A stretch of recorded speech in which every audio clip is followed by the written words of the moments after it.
Good morning, everyone, and good afternoon to those of you in other time zones. Welcome to the Living in Oneness Summit.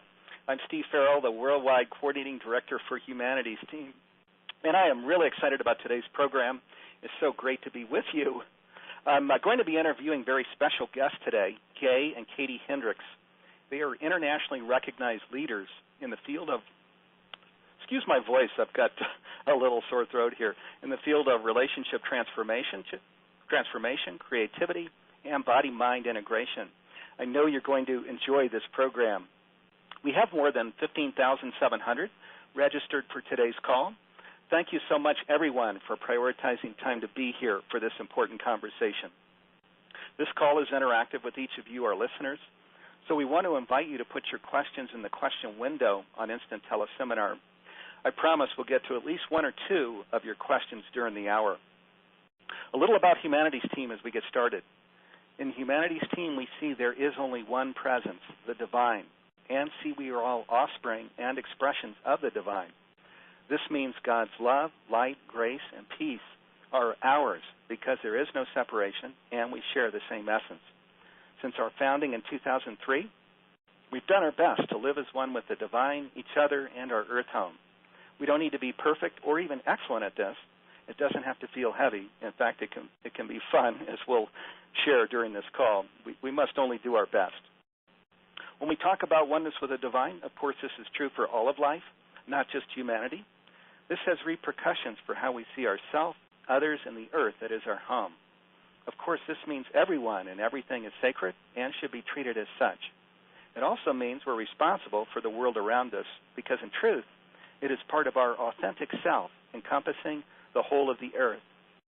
Perhaps there is nothing more important than this, coming to see ourselves as a cell in the body of the divine, the earth, and embracing a role where we care for the earth and the world that we live in.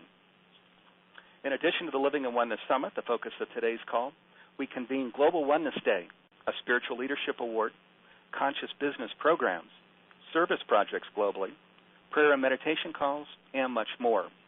This program, the Living in Oneness Summit, is now a year-round program. All programs are free and are recorded, so you can listen in for free 48 hours following each call. Each week, we're interviewing key leaders who can share about living in oneness in our own life, with our partner, as a parent raising children in our home, in the workplace, and as a public service leader. Today, we'll talk about living as one in our own life, with our partner, in the workplace, and as a public service leader. Thank you so much, everyone, for being here for this important call, and please do get comfortable as we get started. I'd now like to introduce our special guests. Gay and Katie Hendricks are internationally recognized leaders in the fields of relationship transformation, creativity, and body-mind integration. Together, they've written over 35 books, including the bestseller Conscious Loving, and a new book that's coming out here just next month. We're going to talk about it. This book, though, Conscious Loving, is used as a primary text in universities around the world. Their work has been featured in many hundreds of radio and television shows, journals, magazines, and books, including Oprah, CNN, CNBC, and 48 Hours. Through their Hendricks Institute, Gay and Katie have trained thousands of coaches, shared the highest caliber resources, and earned a reputation as the therapist's therapist. Their explorations of relationships, unique genius, and body intelligence are relevant to individuals, organizations, and communities, and from the bedroom to the boardroom. Gay and Katie further distinguish themselves by teaching, writing, and leading together as a committed, joyful couple. Katie describes Gay as having a unique genius for rapidly recognizing and unraveling others' limiting beliefs. Gay describes Katie as a loving laser beam. So welcome to the Living in Oneness Summit, Gay and Katie. Gosh, it is so great to have you with us. Thank you so much, Steve. It's a great pleasure to be here with you. Thank you very much. It's wonderful to be with you today, Steve. Okay, awesome. Well, we have just the greatest hour in store. I've so much been looking forward to this. And in the green room, I shared with Gay and Katie that I have their book. I love this book that's been out a little while. It's called Conscious Loving, The Journey to Co-Commitment. But it turns out they've got a book coming out in about a month called Conscious Loving Ever After, how to create thriving relationships at midlife and beyond. So what a great time to have them here. We're going to talk about this material, which is so relevant to our lives, all of us that are in relationships or want to be in relationships. Well, let's go ahead and start with by just talking about your book up at kind of a high level, where you describe how we can create beautiful, intimate relationships with our partner. And maybe this is a good time to bring in the new book, which I know will be wonderful to hear about. Obviously, none of us have read it. Well, it comes out on October 20th, so that's the official publication day. I'll tell people later on where they can get an early look at it, a free chapter, if they'd like to have a free chapter. We're going to talk about some of the ideas in the new book all throughout our conversation today, but one big thing is that all relationships, especially after 40, on a daily basis, you have to choose to bring more creativity into your life, into your own life as well as into the life of the relationship. And every day past 40 is a choice between creativity and stagnation. And so what we've done is we studied our own relationship, of course. We say we're our own best customers, but we also worked with several thousand other people that are past 40 and some even up into their 70s and early 80s to find out what will really make relationships thrive in the second half of life. And so we came up with some surprising discoveries, and that's what we'd really love to share with you.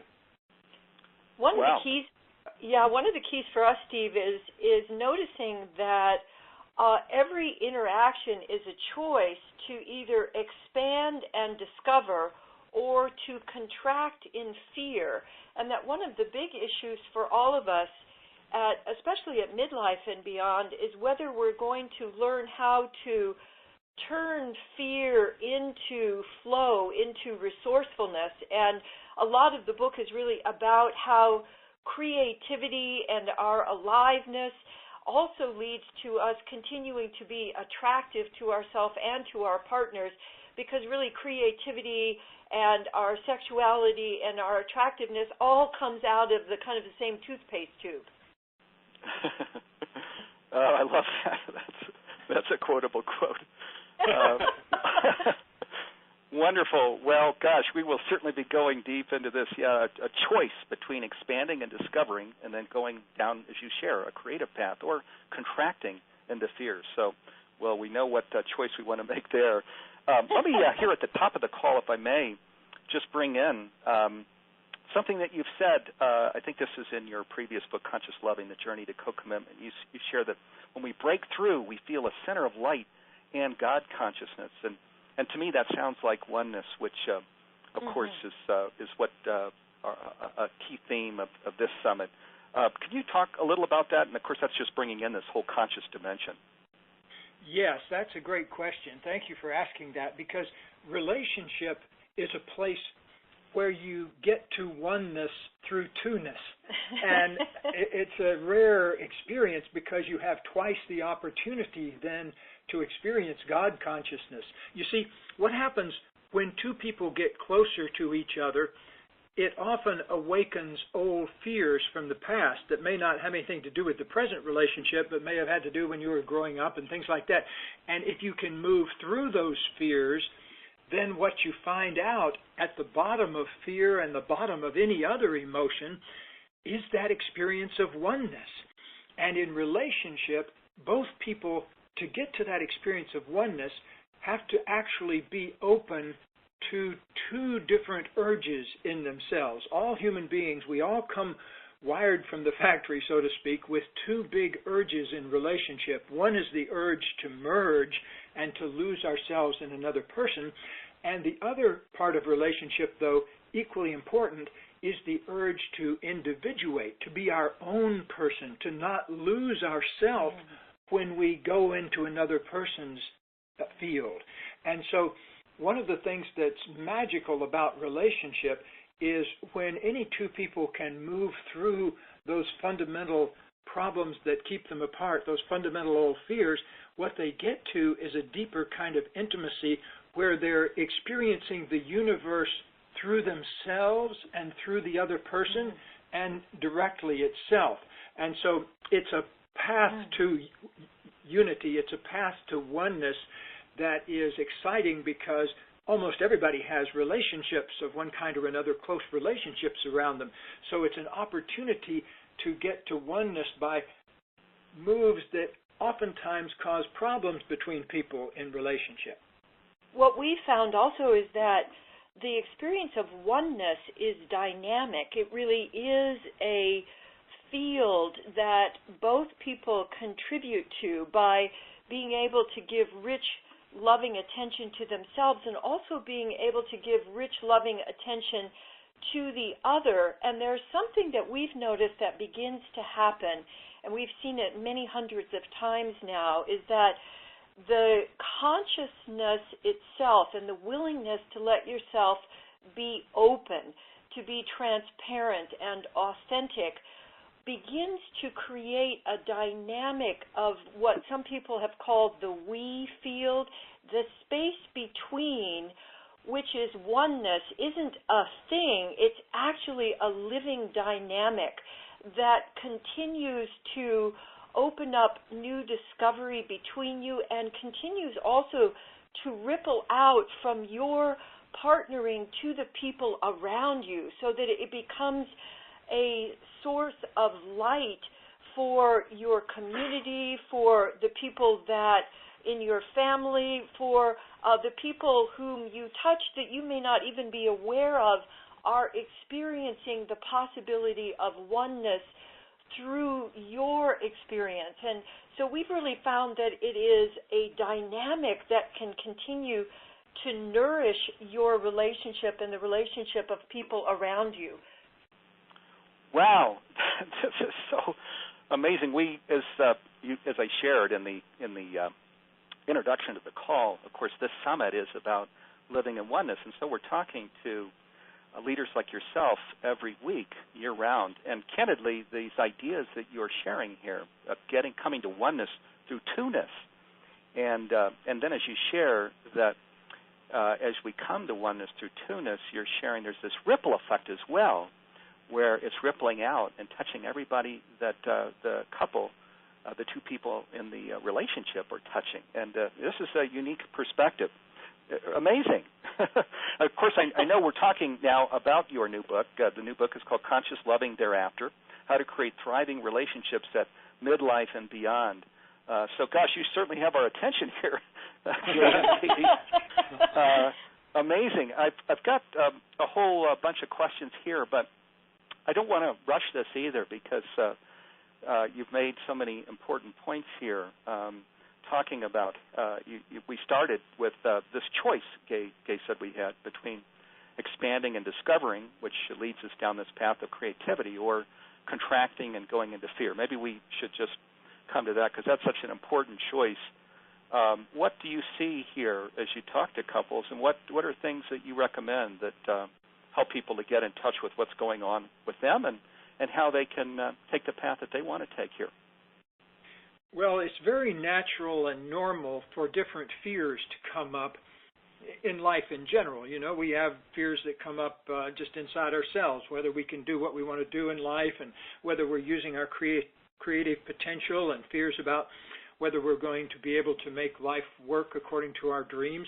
And then in relationship, too, there are fears that come up when you start being close to another person. Like in my own case, I had a lot of abandonment stuff from when I was a kid, and so I projected that into my relationships, but I didn't really realize that was what I was doing, you know, until I was around 30 years old before I realized, oh, I keep attracting people into my life because of that old script, and they have to then abandon me to fit my old script. And so that was completely unconscious up until the time I was in my late 20s or early 30s. And then when I met Katie, I met her when I was 34. And we had this wonderful first meeting conversation that kind of set the tone for how our relationship was going to be. I saw her literally across a crowded room that was packed with a bunch of people, and I thought, I saw how beautiful she was, but it was almost like she glowed in a way, you know. And I don't really see auras, but if I saw auras, that's I think what I was looking at there. And so I said to myself, I've got to make sure I go meet that woman. Well, as it happened, she came over to talk to me, and so that was the easy way to get it started. Then it got very, very interesting. I was coming over to ask a question, and I didn't even get the question out of my mouth, and I can't remember what it was now because I was so stunned by what Gay said. And so I just made a big commitment to myself to always do my best to be honest in my close relationships. And so I said to Katie, I'm very attracted to you, and I would like to ask you out for a cup of coffee or tea, but I need to let you know that I've just made a decision that I only want to have relationships where both people are absolutely honest, committed to being absolutely truthful with each other, and also committed to taking responsibility, because I mess up relationships by blaming the other person and not taking responsibility for what's going on. So on those terms, would you like to have coffee with me? And it took me about 15 seconds because what I heard was, hey, I don't care what you're doing, what's going on in your life. I want you to drop everything and come and have this adventure with me, and this adventure of discovery. So it took me about 15 seconds, and I came back with, well, how about lunch? And that was 35 years ago. Oh, my gosh. Wow. Well, and then, of course, the rest is history, isn't it? Yeah, well, but the point I wanted to make, that we started out with a bit of honesty in our relationship. Yes. And if you think about how relationships often start, they don't often start that way. They often start, two people meet in a singles bar or something. And, so what we want to suggest is that you have relationship choices every day that are between the choice between being transparent and open and revealing yourself, and the choice to close down and not reveal yourself. And we find that relationships really work well when both people are committed to revealing rather than concealing. And so that's kind of what we go out of our way to do, both with each other and in our work with people. And also what we have really found, and we actually have a whole chapter on it in our new book, Conscious Loving Ever After, that when there's a problem in you and or in the relationship, at the base of it is always fear. Because when we're in fear, the other person immediately starts to look like the enemy.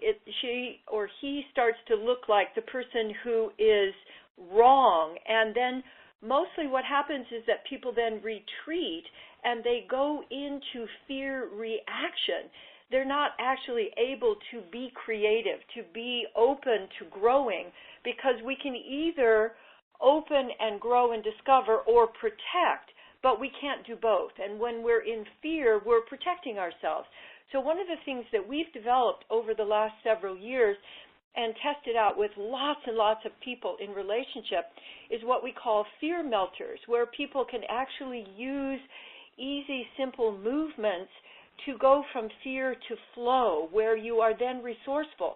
You begin to use all of the parts of your brain and all of the parts of your ability to respond rather than react. And so we're really excited about sharing with people how they can do that, how they can open up to what we call the fear melters and begin to use those. So in the middle of any kind of a relationship conflict, you can actually befriend your fear and you can turn it into creative expression and into flow and into transparency with each other rather than getting locked in, because the only thing that happens when you're in fear is that somebody wins and somebody loses, but you have that experience of separateness rather than oneness. So we think that fear is really the big issue on the planet. It's not just in our one-on-one relationships. If you look at any issue that's going on the planet right now, it's being run by fear. And as each of us learns how to move through our fear and to open up all of the energy that's locked up in fear, it can really create all of the solutions that we have at hand right now that we can use to create a world that works for everybody. Oh boy, we're in such fertile ground here. Certainly, what you share about the world that we live in is true. We'll stay though here at the level of relationship and just talk about this fear. You said, was it fear melters? I didn't catch the fear. Fear melters, like you would melt. Fear melters. Yeah, like a grilled cheese sandwich. Fear melters. To melt fear melters. Yes, to melt fear, or you said to defriend our fear, using our Facebook language so that we can get into flow. Well, let's talk about this because you talk about this in other ways also. You've shared that often there's a resistance to love that causes problems, and also you've shared that we also often have unconscious patterns, and I assume some of these are probably these fears that we're maybe unconscious to. So, in your new book, then you must talk about this: how we melt our fear and how we move from fear into flow. Is there anything experiential, or are there some steps that we can bring in? Yes. In fact, one thing this might be a good time to mention.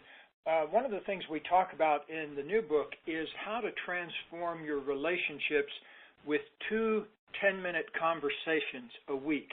And we show you exactly how to set up those conversations and how to do them and what to say and how to be with the other person while you're doing them. And this could be for any kind of relationship, but we, of course, mostly tested it out in close interpersonal relationships, marriages, and long-term relationships between people.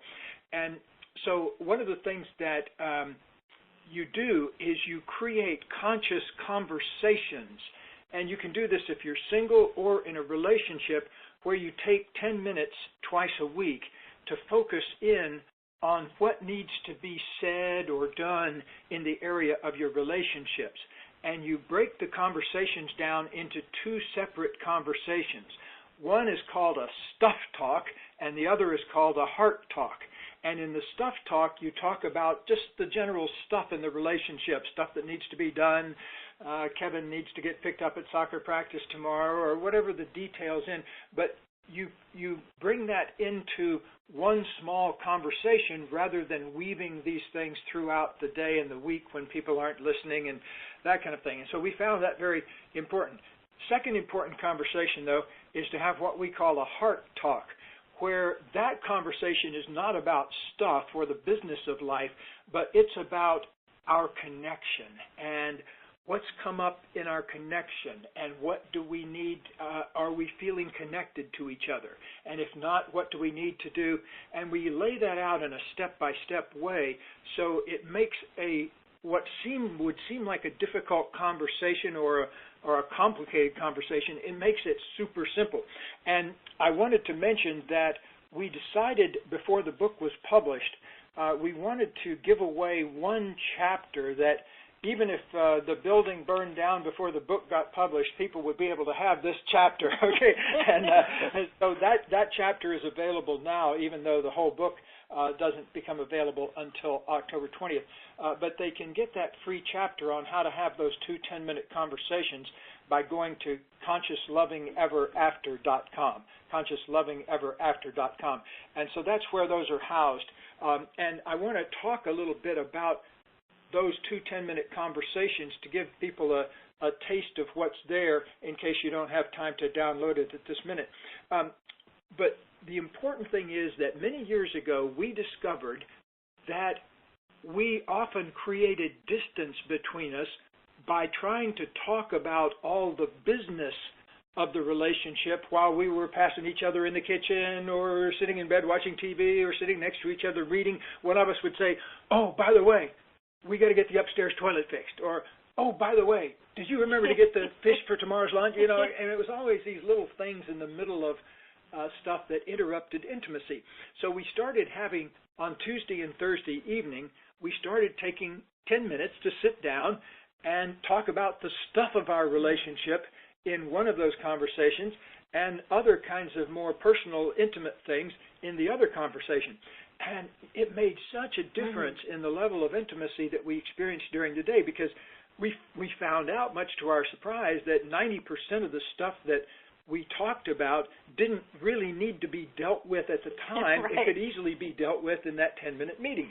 It was really a distraction and often a response to some kind of fear that had come up. And rather than looking at that and really being with each other with what was emerging, energetically between us, we would distract ourselves with business. And we've seen this with so many people. And for me, the discipline of it when we were first learning how to do this was to put my business item down on a list, and when I had sufficient number of things on the list, I would request a business meeting. And sometimes we really keep those business meetings to 10 minutes, and we found in recent years that we never need 10 minutes. We can handle all of that in a very short period of time. And what it creates then is really that space of openness to continue discovering, to continue appreciating each other. And when you really look down into this issue, as we have with several thousand couples now, what you find is that the problem is really rooted in a fear of love itself, a fear of letting yourself be loved, and even a fear of loving yourself. So many people suffer because they don't really hold themselves in a place of loving, unconditional regard. And so the moment you slip out of that loving, unconditional regard toward yourself, you start thinking of yourself as a fixer-upper, and you start criticizing yourself and blaming yourself and getting other people to conspire with you and blaming yourself. And, the whole set of dramas that ensue when people don't love themselves. And so you really need to think of this as a lot of it to do with that deep fear of letting ourselves be loved fully and a deep fear of loving fully. And as we go about life, you're going to get more and more opportunities to love bigger and bigger and bigger. And like in this summit you're doing, people are having the opportunity to learn to love not only themselves but the community around them. And actually, probably if we really expand it to broadcast the experience of oneness and loving ourselves far into the future, because you never know how many times this will be listened to and heard over the next hundreds of years in various ways. So we want to always be thinking in very big terms, but also be thinking in the most local terms is, am I really loving myself unconditionally? Because if you are, then you attract more people into your life who are in the process of learning to love themselves. But if you're not loving and accepting of yourself, you're going to start manifesting more and more people around you who don't love and accept themselves. And then that's a kind of a painful set of interactions. I always like to say, you need at the very least 3 to 5 people around you somewhere in the world whose faces light up when you walk into the room or when you see them on Skype or whatever. And you want to have those kind of people around you that make your face light up when you walk into the room. And so I count 3 to 5 as being the absolute minimum, but you could have 500. Oh, my gosh. Wonderful. Let me just come in here and share to listeners if you're on Instant Teleseminar in the question window, I invite you to put your questions in the question window. And we might even just take a hand from Maestro. I think it's star 2. Is that right? I've got Nanette Kennedy, Dee Meyer, and Penny Heipel are my partners here today, and they can just in my window here let me know if it's star 2. I think it's star 2 to put your hand up. We're in some just a really powerful part of this conversation here where we're talking about their new book. It's called Conscious Loving Thereafter, How to Create Thriving Relationships at Midlife and Beyond. And one of the things Gay just shared is if you go to consciouslovingeverafter.com, there's a chapter that you can load down for free that talks about what we're discussing here right now, which is it's fascinating creating this time where we talk about stuff and heart talk. And, of course, all of us in our excuse me, in our relationships talk about stuff. But the heart time is awesome. I find this fascinating. Of course, you're bringing in 2 things here, how we're feeling about our partner and just how connected we are and how just heart kinds of energy. But also you're bringing in this aspect of self-love because, if we don't take the time to really fully love ourselves, then how can we expect others to fully love us? So it's so important to create time for self-love.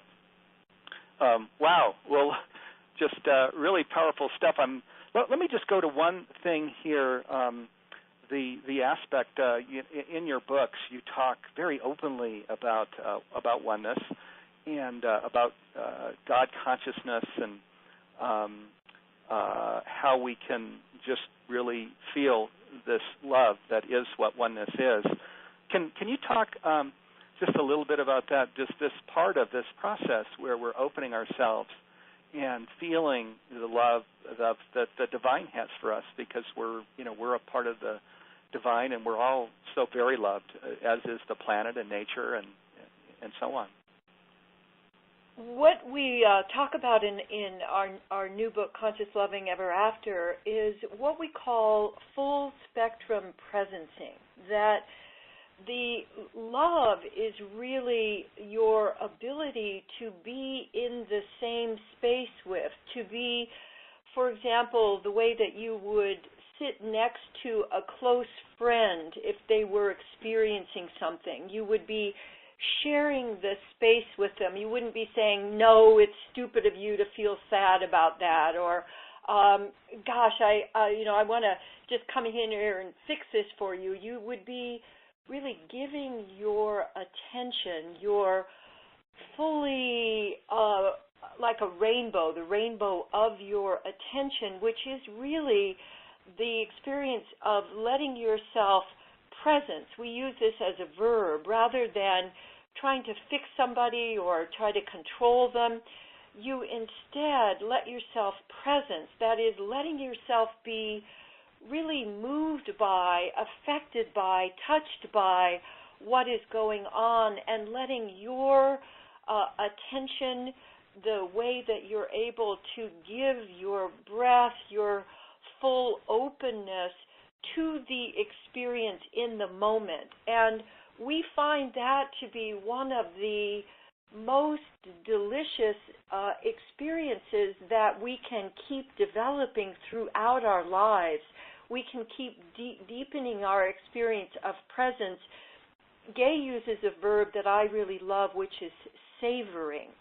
And I think that just as we talk about oneness as not being a thing, but actually an experience, the dimensions of it really have to do with our ability to deepen our presencing, to deepen our ability to give and receive more curious and loving attention throughout our lives. And what that runs into, of course, are the experiences that all of us have had as we're growing up and up into adult life, of where we think that something isn't lovable about us or that something isn't lovable about someone else. And the experience of presencing really allows people to find out, what is this about? What am I actually noticing right now? What are my body sensations? What am I feeling? And to have that openness of discovery and sharing that with another person is really, I think, the most delicious experience that's available on the planet. Oh, I just love that. Oh, my God. Oh, so wonderful, Katie. I'm talking, of course, to Gay and Katie Hendricks, and this what you're describing, this deepening our presencing. And so when we're sitting with people, instead of problem solving and saying, well, maybe you could consider this or that, just putting our attention on just being a loving presence, being really kind, compassionate, connected, all of that energy of God, of the divine, of Source, which we hopefully throughout our day we're creating these processes of just staying connected and being in that energy and bringing that energy then to people that we're with, savoring that moment, as you mentioned, as Gay likes to say. I can just I know that in my own life when I do this, and I turn off my problem-solving brain, which I am a problem solver, like a lot of us. So sometimes I can be that, but I think I'm even more effective when I'm just being a loving person, presencing as you share. I love this. I agree, Steve, because like in the early days of my relationship with Katie, I was a big fixer. She would say something simple, like she'd come in the door and she'd say, "Oh, I'm kind of tired," and I would say, "Oh, well, why don't you just sit down and meditate for a little while?" Or here, have a cup of coffee, or here, But it was all based on my thinking I needed to fix her in some way. And one day she had a great heart talk with me. She said, "I don't need to be fixed when I share something like that with you. I just want to be heard." And I remember saying, "What? I don't get that." Because I think like a lot of men, I probably thought my job was to fix anything that didn't look right. But anyway, it was so refreshing to realize I didn't have to fix anything. And then I realized, wow, I'm that way with my own feelings. Rather than just being with them and understanding them and sitting next to them like I would sit with a close friend, I would judge them and try to maybe shame myself for feeling certain feelings. So I really learned out of that a whole bunch about learning to love myself and even learning to love the unlovable in myself, those parts of myself that I felt were unlovable. I think some of my biggest, earliest breakthroughs were with really discovering that those weren't unlovable, even though if I'd been shamed for them before. And so learning how to greet all of ourselves in that way of loving uncovers our natural organic spirituality. See, I think everybody comes born with, as a gift of the universe, comes born with that spiritual essence. And as life goes on, a lot of times in our early years, that gets hidden because of programming or abuses we have, or just other kinds of religious program get in on top of our natural organic spirituality. And I think that one of the things that magically can happen in a relationship is that because of the nature of relationship, those unlovable parts of ourselves come up more frequently because we're in the space of closeness with another person, and it pushes to the surface anything that's in the way of being close. And so we kind of get a look at those big old fears and traumas and blocks the closer we get in relationship. And that's why it's so important to open our hearts to ourselves first and be loving toward ourselves, because that way it inspires our partners to be more loving at the same time to us. Yes. Oh, gosh. This is so true. So many pearls of wisdom here. This heart talk area, which you described, you said we need to create time as a couple for our stuff talk, but also for heart talk. And I suspect if other people are like me, the stuff talk is, happens. But I love that you're saying, no, pull it together. Don't let it just, dribble out everywhere. Pull it together, make it tight, and cover it. Because that creates time then for this other important work, the heart talk, the self-love time, and so on. One of the things I love doing in my family is the only thing we really text back and forth is love you, and with lots of hearts, and then all day long, love you, love you, love you. But I like this call to action here in this heart area where it goes beyond that, and just you're inviting people to talk about the health of the connection. How is it, and are there things that you want? Are there things we can do? I love that. And in the Heart Talk, Steve, we give people, well, actually in both conversations, we give people some light but really important structure so that you really have an agreement about how much time you're going to take, how you're going to move through it, that allows both people to be heard and gives you a way to surface feelings, things that you want, request, the heart of your relationship. You keep really keeping the circulation going through your heart, because we know as we are getting older that really keeping the aliveness with our creativity and discovery, but also with our generous listening with each other, and also with appreciation. Those are all elements of the heart talk that are laid out. And also we want to let people know that we found that really 10 minutes giving 10 minutes to one of these conversations once a week really is enough to keep your circulation of your relationship alive and thriving. You can, of course, add to that, but a lot of people think, oh, we're just so busy, we just don't have time, we've got all of these things going on with our careers and the kids, and and even if the kids have gone off to college, and we've got all of these other things that come up in the course of life, and so we know that for just a small investment of time, you get a big payoff that builds over time and really gives you this new field of opening up to the genius of your relationship, the ways that you can keep expanding your ability to give and receive more love every day, which we think is really the big, we call it the one problem, is how can I expand my capacity to give and receive more love every day. And as people open up to that, they find that everything else in their lives works better. When you have that flow of love between you and the other, and between you and the universe, everything else works better. That is the one thing, isn't it? It really is. At the end of our lives, that's it, isn't it? Expanding the capacity to give and receive love every day and in every moment. That's the thing we assess, isn't it? Yes, and interestingly enough, Steve, and I think everybody listening, if you check this out and yourself will agree, is it's harder oftentimes to receive love than it is to give love. So many of us are much better at giving love to other people, especially than we are giving love to ourselves. And we also oftentimes have a fear of receiving love to the max because of times in our past where we've let love in and then we've been hurt by it. And so oftentimes those old pains and wounds causes us to shut down to the full possibilities of receiving love.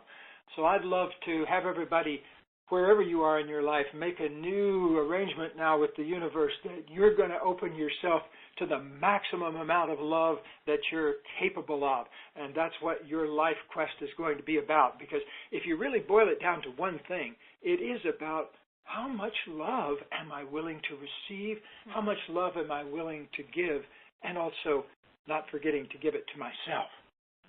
Oh, gosh, isn't that true? And, God, let's just make that an intention right now. My gosh, opening ourselves to the maximum amount of love that we're capable of and looking at this in the context of receiving love ourselves and just the fullness of love ourselves from God, the universe, from each other, and also just being a receptacle for love where we're reaching out and giving love to all of those whose lives we touch. So beautiful. Let me bring in a caller, and apologies to this caller. Her hand has been up for a while. It's Helen Reeston. And it's Helen, if you're still there on the Maestro call and you want to come in with your question, let's go ahead and bring you in. Wow, thank you. Can you hear me? We can. Yes. You're here live. Okay, technology works. Isn't that awesome? It is how and your whole opening thing where you describe the cell and how we're a body together. We're all like these pixels in this working, functional, living, breathing body. It just gives me hope. I am the old nurse founder of this system called Wellness Weavers. And because I live in Kansas, the whole fun fractal of the Wizard of Oz and all these things are always at play when I travel. And I have been given the Knox Family Peace Scholarship for my work combining humor and costume, therapeutic humor and the wellness. However, it seems that everybody's standing to the side watching me. You know, I feel like I'm everything, the woman behind the curtain, because I'm the webmaster, because for everybody that said we don't have the time or the money, good luck with that big vision. I just was like, well, look what I can do, building a website. So I'm in year 5.5 of this. And because I married my finest, it ended up that I was helping homeless people because the people of the town where I was, trying to show them how my system would revitalize people and their buildings, and put gardens in blighted lots and everything. They just look at me like I'm from another planet, and maybe I am. I don't know. Anyway, you guys give me hope, and I would please ask you to look at wellnessweavers.com and see how we can joint venture for this oneness, because what I started to say is I have experienced now firsthand what happens when, because I married a recovering alcoholic, and then all that love was replaced by fears that have totally caused his wonderful radiant star of capabilities. And when I dress as a tooth fairy, I say, the star theory of radiant health is to balance the spiritual, the social, the emotional, the intellectual, and the physical. To give attention like a starfish does if something gets broken off, it regenerates. And all those systems exist in our world now, but they're not together in a system. So the courts are jailing people for mental health issues, for recovery issues, and what I find out behind their curtains are these childhood traumas of abandonment or witnessing violence, amidst also seeing love. So it's so confusing to them. And we do have the people that know all these brain-based, body-based, amazing ways to heal, but because the system's not woven together yet, the courts don't know how to plug people in. Everybody thinks, it's too expensive, we don't know how to change it, but we can create a template together, but I am now requesting to the universe, send the team of competent people so I can quit being the woman behind the curtain and all the opening acts, dressing in my costumes, trying to, be the warm-up acts and the three-ring master of the circus, waiting for the real professional to come and pull this show together.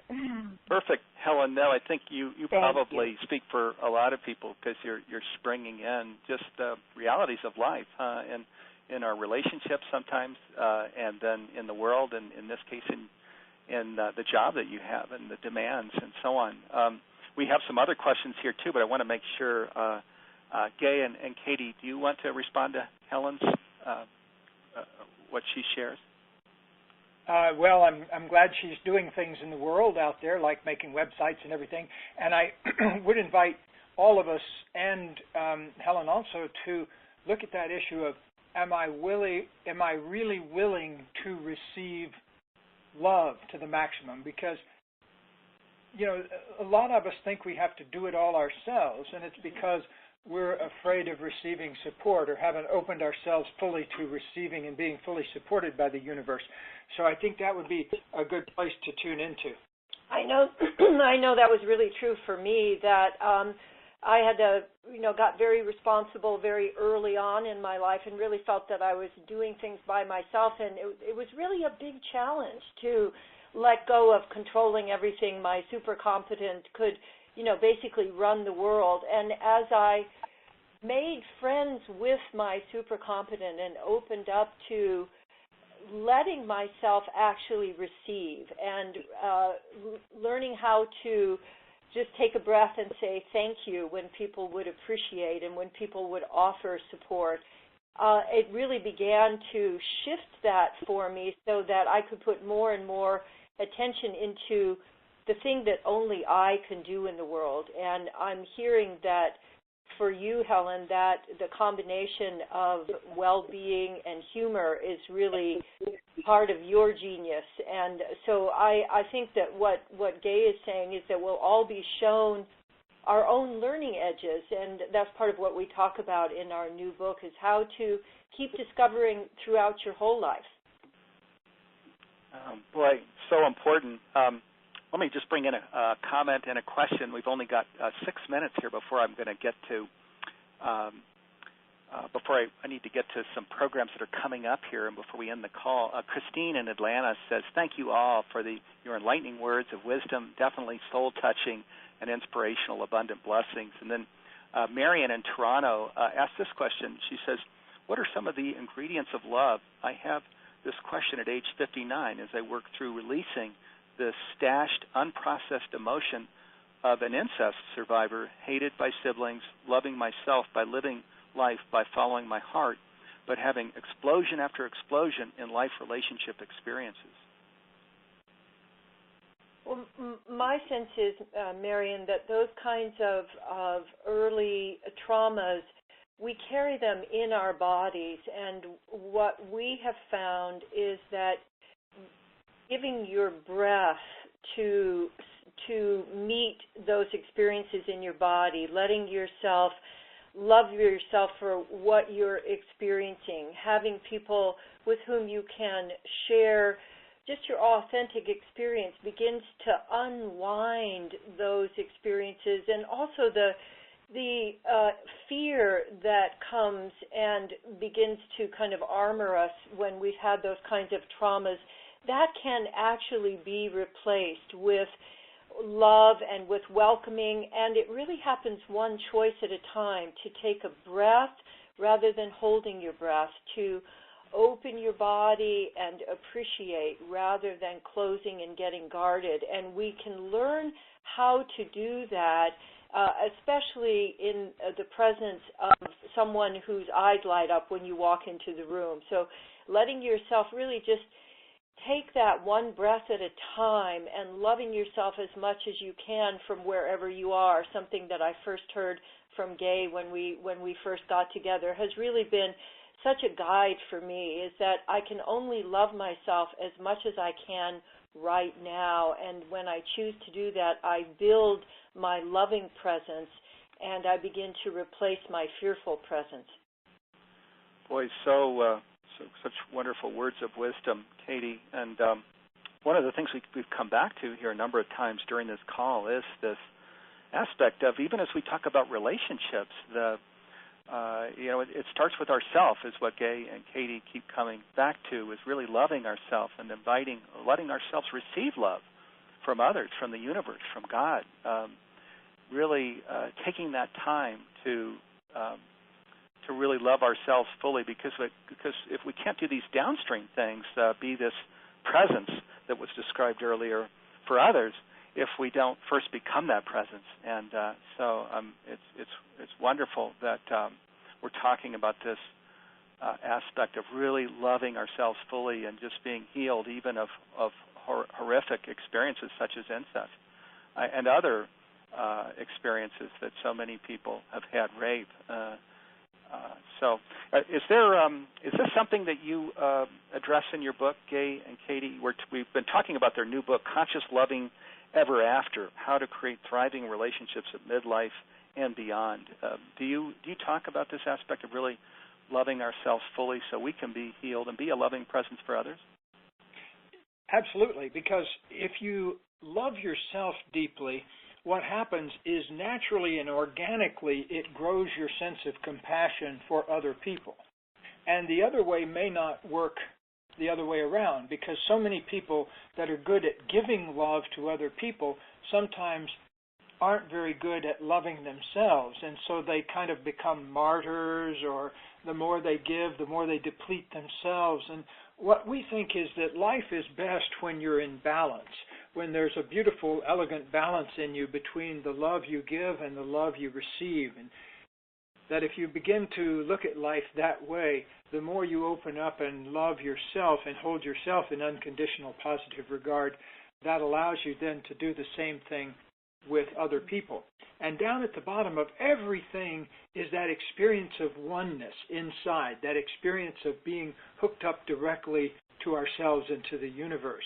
And as we honor that and open up more to that, then it gives you a greater sense of being able to hold another person in the oneness of yourself. Yes, it is. So true. This aspect of both of these things, the balance, to give love and to receive love. And I suspect, wouldn't want to speak for everybody, but I suspect for many of us, we're better at one or the other. And so finding this balance where we're really, really good at both sounds just marvelous. And then, of course, bringing in the aspect of oneness, of just really in this place of receiving from the divine, this beautiful energy that's turned up all the time. Because in the divine's world, the cosmos, love is turned up all the time. Light is turned up all the time. Health is turned up all the time. But we have to train ourselves to open up and really receive that. And for me, often it's just as simple as, like right now, looking out my window at nature, the flowers and all of the beauty of nature, which is God's expression. We just have a couple of minutes here before I want to go to some important announcements. Just with a minute or two, Gay and Katie, are there things that you might want to share here? We might want to come back to that chapter people can load down and a website that people can go to follow you and your work. Yes, Steve, thank you. One of the things we want people to know is that our new book really not only addresses the concepts that we find really valuable, but it also is a kind of an operational manual. It will really show you how you can learn to create that dynamic space between you and how you can move through fear and open up to a whole new kind of presencing that can fuel your relationship in a new way where you keep getting more and more energy rather than less and less. And people can go to consciouslovingeverafter.com to download a free chapter to learn how to have these two very important conversations that actually make a framework for you to grow love in a new way. And you can use this not only in your love relationships, but it's great for partners of other kinds. If you've got the stuff of your relationship, your partnership, and then you have really the interaction of your relationship. So people who are friends, people who are business partners, I think can also make use of those conversations. So again, people can go to consciouslovingeverafter.com. We also have videos that are going to be showing up if you go to our Facebook page, which is Hearts in Harmony on Facebook, you'll be seeing a new video which talks about different aspects of our book, and those are going to be showing up every week between now and the launch of the book on October 20th. So we have lots of goodies for you and are looking forward to really sharing a new space of love and oneness with all of us that can continue expanding throughout life. Okay. Oh, awesome. So consciouslovingeverafter.com. Do check that out. I'm certainly going to go there myself to take a look at that chapter, and I'm going to buy the book. I really look forward to reading it. Thank you so much, Gay and Katie Hendricks. Wow, for being with us here. The pearls of wisdom that you've shared, loving in a new way, growing our love in a new way, bringing it in, experiencing it, and then expressing it. Just such an important conversation. It's just been marvelous. I'm going to come back and thank you again, but at least that gets us started. This program, of course, is the Living in Oneness Summit. So I want to invite people to be part of something Humanity's team created this year. It's called Community Circle, and it's for those who are journeying to a deeper, richer experience in oneness with the divine and each other. All of our audio links from this year, 2015, and previous years are there. We have over 260 in the archive. That's over 260 hours of programming. And we also have a private Facebook page, private conference calls and things that we're doing for Community Circle members. We're also offering now an hour-long video that we shot in May during our spiritual leadership ceremony with the Reverend Dr. Michael Bernard Beckwith and his wife, Ricky Byers Beckwith. It was just an incredible ceremony, and we're giving that video away also for Community Circle members. If you go to the humanitiesteam.org website, humanitiesteam.org, and then click on Join Us, it's a green button at the top, you can read about Community Circle. It's only $10 a month. We intentionally created something that's inexpensive so people and families can participate all over the world. Let me just share some upcoming programs. Next Thursday on October 8th, we'll be interviewing David Hoffmeister. Our topic is All Relationships Are Holy Encounters. This is a Oneness in 12 Spheres of Life call. And next week I'll be joined by Anna Marie Pieterse in South Africa, who is my co-host. That program begins at 10 o'clock Pacific time. This is our only program with David Hoffmeister in 2015. Then a week later, on Thursday, October 15th at 8:30 Pacific time, we're going to be doing a sneak peek or preview of Global Oneness Day, and the Humanities team leaders from around the world are going to be joining me on that call to talk about the things that they're most interested in, excited about, inspired by in the coming Global Oneness Day. I'll share a little more about Global Oneness Day in a second. If you go to livinginone.com, you can learn about and register for all of these upcoming calls. All of the Living in Oneness Summit calls are free, and if you miss a call, they are available for free also for 48 hours. Global Oneness Day is just around the corner. It's on October 24th, Saturday, October 24th. It is our Earth Day for an awakened humanity, and we have so many incredible people participating this year. There are over 40 leaders, just a few of them, Michael Bernard Beckwith, Ianla Van Zant, Gary Zukoff, Ken Wilber, Marianne Williamson, Jean Houston, Urban Laszlo, Doreen Virtue, Patricia Coder-Robles, Nassim Harriman, Dean Radden, and that's just a few of them. There are many. It's an amazing program, over 12 hours, Saturday, October 24th. If you go to globalonenesssummit.org, globalonenesssummit.org, you can read about the program and register. It's also a free program, and the audio links are available for 48 hours free listening. I want to come back here and thank you again, Gay and Katie Hendricks, for being here with us. Just such a marvelous call. I've so enjoyed being with you here during the hour, and the comments coming in here from our listeners are also just really outstanding. So thank you so much.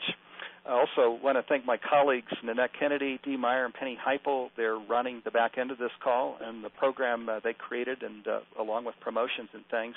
Thank you so much. Last, definitely not least, I want to thank all of you, the listeners, for being present with us here today, for making this a priority. We really appreciate it. And in closing, I want to invite everyone to really live as one, because this is ultimate reality, and the way that we create this shift on the earth is to embody it. It doesn't have to be serious. It can be fun, certainly as we've demonstrated on today's call. When we live this way, we support health and well-being for ourselves, our families, our communities, and the world. And we invite others to live this way also. Have the most marvelous day, dear friends, and we'll be back on the air Thursday next week. We'll see you then. Okay, and goodbye, everybody. Take care.